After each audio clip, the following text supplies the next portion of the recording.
Bonjour, donc moi je m'appelle Capucine Bury, je suis commissaire d'exposition, je suis aussi médiatrice, donc je donne des visites guidées d'autres expositions et j'écris aussi sur la pratique d'artiste. Mon parcours s'est progressivement orienté vers l'art contemporain. Au départ, j'ai étudié les sciences politiques, puis l'art contemporain, la théorie de l'art, etc.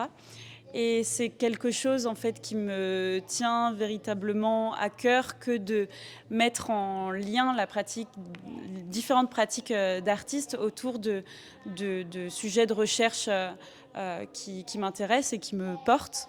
Mais également voilà, de parler de ces artistes, de parler au public, de faire le lien en fait entre ces œuvres et les personnes qui les voient, de manière à pouvoir diffuser en fait à la fois ces idées et ces pratiques artistiques. J'ai répondu à cet appel à candidature pour effectuer le commissariat d'exposition de la saison art visuel de cette année. Et par la suite, donc, je me suis attachée à répondre à la thématique annuelle de l'ARC, qui est nos espaces de liberté. Et donc on a ensuite travaillé ensemble sur la conception de l'exposition, et puis en essayant aussi de faire un lien, de faire un pont entre l'activité en termes de théâtre, de spectacle vivant de l'ARC, et puis le côté art visuel qui est en train d'être de plus en plus visible et de plus en plus actif désormais à l'ARC. Donc cette thématique annuelle de nos espaces de liberté, moi je l'ai conçue en 2 volets d'exposition distincts. Donc actuellement, c'est le premier chapitre de l'exposition qui est à voir, qui s'appelle Sous l'eau qui dort. Et donc Sous l'eau qui dort, moi, avec cette expression, elle m'intrigue, elle m'intéresse, parce qu'on dit qu'il ne faut pas réveiller ce qui dort, justement l'eau qui dort. Mais moi, ça m'intéresse dans cette idée où il y a des pratiques, des idées qui sont en train en fait de résister, d'être certes marginalisées, mais qui se développent en parallèle d'un ordre très structuré, très normé. Et pour moi, c'est de cette façon-là qu'on peut retrouver de la liberté aujourd'hui. Donc ces artistes vont tenter justement d'investir ces marges, ces espaces interstitiels, ou alors de se servir des failles du système pour retrouver de l'agentivité, du libre arbitre en termes de pensée, en termes d'affect, de choix de vie, etc., de manière à lutter pour cette sorte d'universalisation des pensées et des affects qui est en cours. Donc l'idée était de proposer une exposition qui montre à la fois le travail d'artistes émergents et d'artistes déjà établis, donc de faire dialoguer ensemble ces pratiques-là. Donc en termes d'artistes émergents, il y a aussi la volonté de montrer des productions locales, des artistes locaux. C'est le cas pour Maeva Totoleibé notamment, qui travaille et habite à Besançon, qui montre plusieurs œuvres dans cette exposition.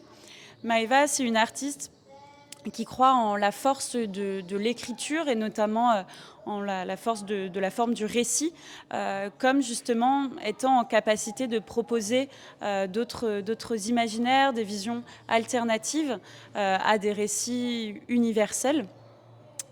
Chloé Vuitton également est exposée pour ce premier volet. C'est une artiste qui habite à Montpellier et qui s'est intéressée à une théorie scientifique qui s'appelle la soupe cosmique primitive, selon laquelle l'évolution de la vie, la genèse, serait à l'origine de l'association de 6 éléments chimiques. Et donc elle travaille en fait sur ces 6 éléments à qui elle donne une forme de vie. Et en l'occurrence, le personnage qui est derrière moi, c'est Oxygène, donc qui ne fait pas partie des 6 éléments, mais qu'elle a au départ conçu comme le narrateur de l'histoire de cette soupe cosmique, et qui, pour la première fois pour cette exposition, prend sa propre forme, sa propre histoire, qu'elle nous contera justement pour la performance qui aura lieu le 24 janvier pour le finissage de l'exposition.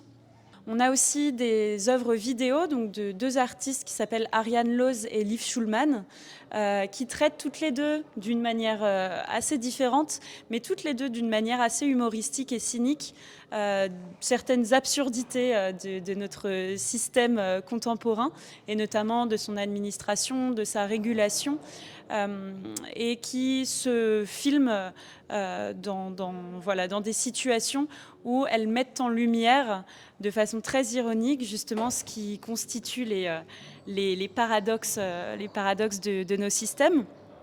On a également Jordan Roger-Barré qui travaille le textile et la mosaïque, la broderie et la mosaïque, et qui a tendance à démonter un petit peu tous les codes présents dans les dessins animés, dans les contes qui ont baigné notre enfance, et en fait qui formatent en quelque sorte nos cerveaux dans des schémas très similaires. Et lui montre de manière à nouveau très, très ironique et humoristique la façon dont tout ça est socialement créé et qu'on peut imaginer en dehors de tout ça.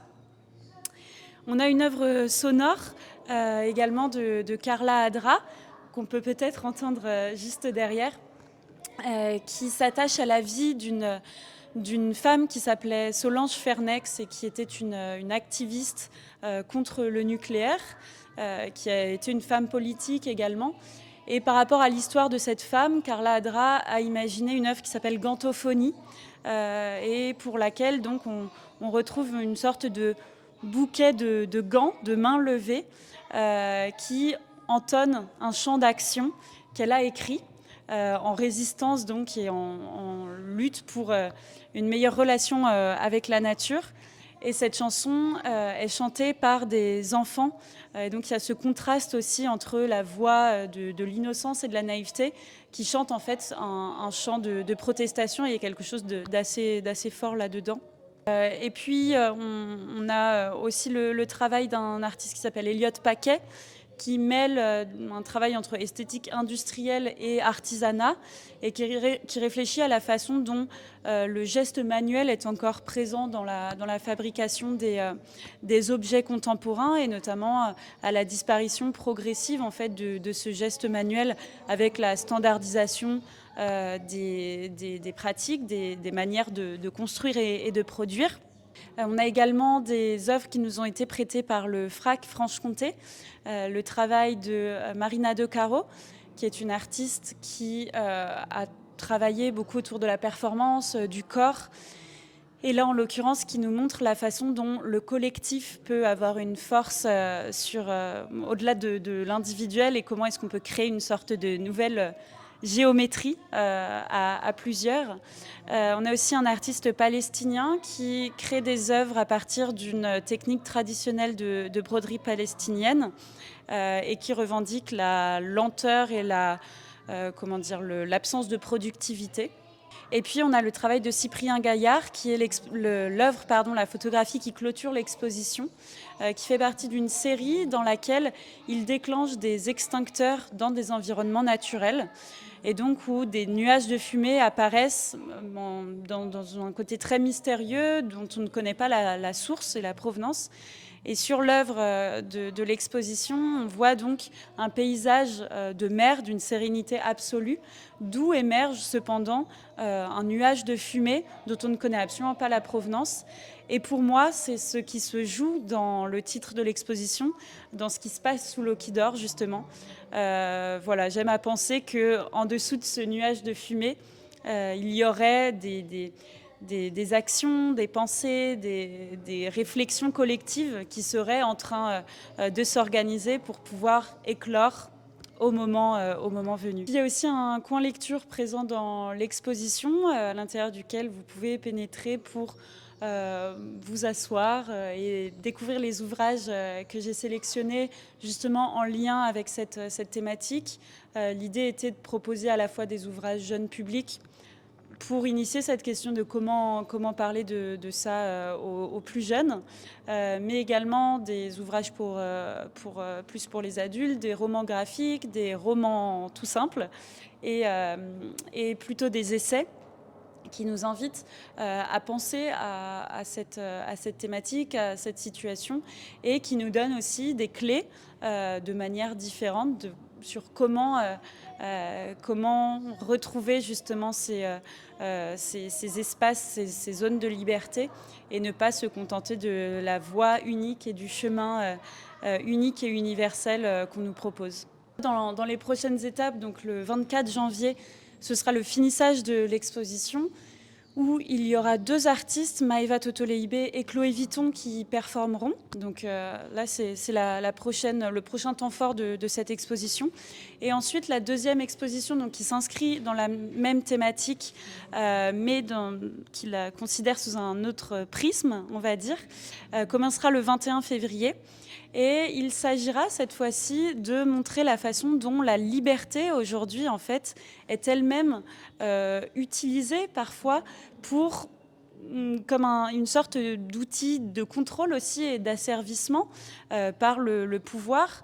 Parce qu'on nous enjoint à une liberté de choix dans cette idée où on peut travailler de partout d'où on veut, on peut acheter tout et n'importe quand, etc. Mais en fait, est-ce que c'est vraiment ça la liberté ? Et donc voilà, ces artistes s'attacheront à mettre en lumière la façon dont, quand on nous parle de cette liberté qu'on aurait soi-disant atteinte, peut-être qu'on n'en a jamais été aussi éloigné. Et donc à se méfier aussi justement de tout ce que l'on entend, en fait, qui vide progressivement ce terme de liberté, cette notion à la base résistante, révolutionnaire, qu'on la vide de son essence et qu'on l'instrumentalise aussi. Et puis, si vous êtes curieux donc de venir découvrir l'exposition, vous pouvez venir la visiter jusqu'au 24 janvier.